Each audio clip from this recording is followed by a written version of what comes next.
Guys, আসসালামু আলাইকুম। চলে আসলাম স্বাদের দেশি এবং সুস্বাদু গাছের বেগুন নিয়ে। এটা হলো আমাদের গাছের বেগুন, তবে আমি যেই বাড়িতে থাকি সেই বাড়িতে কিন্তু বেগুন গাছ নাই।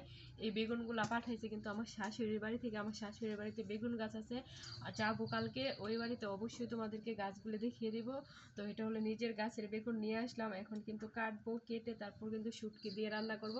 আর এই বেগুনটা যদি শুটকি দিয়ে খাই তারপরে কিন্তু ভালো লাগে, আর যদি মাছ দিয়ে খাই তাহলেও ভালো লাগে। আর এখন আমি নিয়েছি রামসিঙ্গা, দেখতেই পাচ্ছ, এই রামসিঙ্গা দিয়ে, বেগুন দিয়ে, আর হলো কাঁঠালের এই যে বিচি দিয়ে কিন্তু শুটকির তরকারি রান্না করব।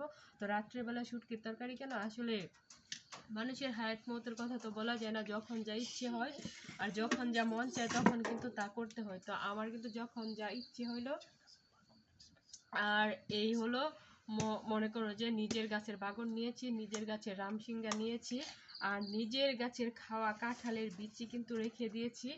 আর এই যে দেখতেই পাচ্ছ নিজের গাছের করলা, অনেকগুলো করলা নিয়ে আসলাম। এই করলা ভাজি করব আর কিছু শুটকিতে দেব। এই করলাগুলো দেখতে পাচ্ছ নিজের গাছ থেকে একদম নিয়ে আসছি, পিওর পিওর। তো এখন আমি বেগুন কেটে নিচ্ছি, দেখতেই পাচ্ছ বেগুনটাকে কেটে নিব একদম গোল গোল গোল গোল করে। এই যে দেখতে পাচ্ছ বেগুনটাকে একদম গোল গোল গোল গোল করে কেটে নেব, কেটে তারপরে কিন্তু বেগুনটাকে রান্না করব শুটকি দিয়ে। আর এখন গোল গোল করে কেটে তারপর বেগুনটা দিয়ে দিব শুটকির তরকারিতে। তো শুটকির তরকারিতে বেগুন খাইতে কিন্তু খুবই ভালো লাগে, খুবই অসাধারণ লাগে। কে কে বেগুনগুলা খাইতে চাও? আর এই বেগুনগুলা মাছ দিয়ে, তারপরে মনে করো যে শুটকির তরকারি, ভর্তা, যে যেভাবে খাইতে চাও সেইভাবে খাইলেই কিন্তু ভালো লাগে। তো আমি বেগুনগুলা কেটে নিয়েছি, শুটকির তরকারি রান্না করব। তো আমার বেগুন কাটার ভিডিওটা কেমন হইলো অবশ্যই কিন্তু কমেন্ট করবো। আর এখন করলা দিয়ে দিব শুটকি তরকারিতে। তো করলাগুলো কেটে নিচ্ছি।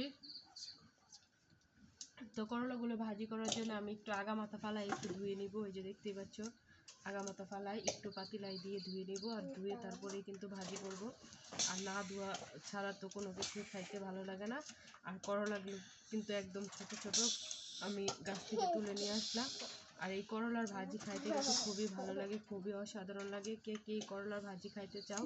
আর খাইতে চাও না, খাইতে মানে করো তো সবাই কিন্তু করলা ভাজি অনেকেই খাইতে পারে না, তিতো লাগে। আমার কাছে কিন্তু তিতো লাগে না, তিতো জিনিসটাই আমার কাছে ভালো লাগে, আর আমি তিতো জিনিসটাই পছন্দ করে বেশি।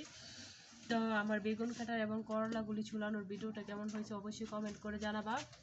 আর এখনো পর্যন্ত যারা আমার চ্যানেলটি সাবস্ক্রাইব করে নাই তারাও অতি দ্রুত অবশ্যই সাবস্ক্রাইব করে ফেলো। তো আবার চলে আসবে নতুন কোনো ভিডিও নিয়ে তোমাদের সামনে, সেই পর্যন্ত সবাই ভালো থেকো, সুস্থ থেকো। ধন্যবাদ সবাইকে, আসসালামু আলাইকুম। বেগুন এবং রামসিঙ্গা কাটা হয়ে গেলো, তো এগুলো দিয়ে শুটকির তরকারি রান্না করবো। আর এই যে দেখতে পাচ্ছ তোমাদেরকে যেটা দেখাতে চাইছিলাম, এই যে দেখো যেখানে মানে বিচি আছে ওই রকম আমি মানে শিখরোলা বিচি নিয়ে নিয়েছি, এটা শুটকির তরকারিতে দিয়ে দিব। আর বিচিগুলা এটা হলো কাঁঠালের বিচি, আর কাঁঠালের বিচি এখন কারোর বাড়িতে নাই, তো সেক্ষেত্রে আমি কাঁঠালের বিচি দিয়ে শুটকির তরকারি রান্না করবো। তো আবার চলে আসবো নতুন কোনো ভিডিও নিয়ে তোমাদের সামনে, সেই পর্যন্ত সবাই ভালো থেকো, সুস্থ থেকো। ধন্যবাদ সবাইকে, টাটা।